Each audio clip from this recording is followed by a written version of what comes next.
ಹೃದಯ ಸಮಸ್ಯೆಯಿಂದ ಬಳಲ್ತಾ ಇದ್ದ ಮಲ್ಲಾರ್ಕುಡಿಗೆ ಶಸ್ತ್ರಚಿಕಿತ್ಸೆ ಯಶಸ್ವಿಯಾಗಿದೆ. ಹೃದಯ ನಾಳದಲ್ಲಿನ ರಕ್ತ ಸೋರಿಕೆಯಿಂದ ಮಲ್ಲಾರ್ಕುಡಿ ಬಳಲ್ತಾ ಇದ್ಲು. ಈಕೆಯ ಬಗ್ಗೆ ಸುವರ್ಣ ನ್ಯೂಸ್ ವರದಿ ಮಾಡಿ ನೆರವಿಗಾಗಿ ಕೋರಿತ್ತು. ಇದಕ್ಕೆ ಸ್ಪಂದಿಸಿದ ದಾನಿಗಳು ನೆರವಿನ ಮಹಾಪುರ ಹರಿಸಿದ್ರು. ಬಳಿಕ ಮಲ್ಲಾರ್ಕುಡಿಯನ್ನ ಜಯದೇವ ಆಸ್ಪತ್ರೆಗೆ ದಾಖಲಿಸಲಾಗಿತ್ತು. ಇವತ್ತು ಮಲ್ಲಾರ್ಕುಡಿಗೆ ನಡೆಸಿದ ಆಪರೇಷನ್ ಯಶಸ್ವಿಯಾಗಿದೆ.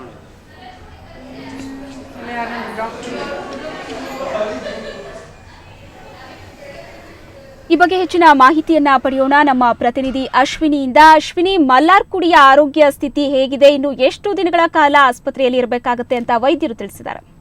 ಶ್ವೇತಾ, ಇವತ್ತು ಮಲ್ಲಾರ್ಕುಡಿ ಒಂದು ಶಸ್ತ್ರಚಿಕಿತ್ಸೆಯನ್ನು ಬೆಳಗ್ಗೆ 9 ಗಂಟೆಗೆ ಪ್ರಾರಂಭವಾಗಿ 12:30ರವರೆಗೆ ಆಕೆಯ ಶಸ್ತ್ರಚಿಕಿತ್ಸೆಯ ಪ್ರಕ್ರಿಯೆ ನಡೆಯಿತು. ಈಗ ಯಶಸ್ವಿಯಾಗಿ ಶಸ್ತ್ರಚಿಕಿತ್ಸೆಯನ್ನ ಪೂರೈಸಲಾಗಿದ್ದು ಆಕೆಯನ್ನ ಚಿಕಿತ್ಸಾ ನಂತರದ ಘಟಕಕ್ಕೆ ಶಿಫ್ಟ್ ಮಾಡಿದ್ದಾರೆ. ಈಗ ಸದ್ಯದ ಪರಿಸ್ಥಿತಿ ಆಕೆ ಸ್ಟೇಬಲ್ ಆಗಿದ್ದಾಳೆ, ಆಕೆಯ ಆರೋಗ್ಯ ಸ್ಥಿಮಿತದಲ್ಲಿದೆ ಅಂತ ಒಂದು ಮಾಹಿತಿಯನ್ನ ವೈದ್ಯರು ನೀಡಿದ್ದಾರೆ.